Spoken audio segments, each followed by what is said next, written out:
Pagkatapos ng botohan at bilangan, nakatutok naman ngayon ang ilang LGU sa pagtatanggal ng campaign materials at sangkaterbang basura. Ang mainit na balita hatid ni EJ Gomez. 2 araw na ang lumipas matapos ang eleksyon at ang eksena ng mga lokal na pamahalaan ngayon, paglilinis ng sangkatutak na eleksyon paraphernalia gaya ng mga posters. Sa Marikina mula kahapon, abala ang mga tauhan ng barangay-barangka sa paglilinis at pagtatanggal ng mga eleksyon paraphernalia gaya ng mga tarpaulin at poster ng mga tumakbong kandidato. Sangkatutak daw na posters ang kanilang nakokolekta. Aabot daw sa 30 sako ang dami ng posters na kanilang natanggal kahapon. Nakalahati raw nito ang isang dump truck na nag-pick up ng kanilang mga basura. Target daw nila na tanggalin ngayong araw ang mga poster na kailangang akyatin dahil nakasabit sa mga linya ng kuryente o matataas na lugar.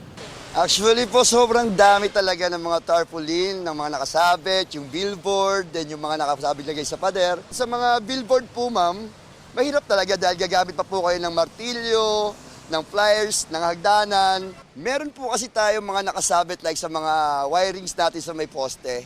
Yun po ang isusunod namin trabaho ngayon. Puspusan din ang pagbabaklas at paglilinis ng Metropolitan Manila Development Authority o MMDA sa iba't ibang bahagi ng Metro Manila. Sa Pagadian, Zamboanga del Sur, tambak din ng basura ang naiwan sa isang paaralan matapos ang botohan, di lang sa loob ng polling precinct. Sandamakmak na campaign material din ang naiwan sa mga pader at puno. Nagsimula na rin ang mga Tagalawag, Ilocos Norte sa pagbabaklas ng campaign materials. Ilang grupo ang nagtulungan para i-recycle ang mga mapapakinabangan pa.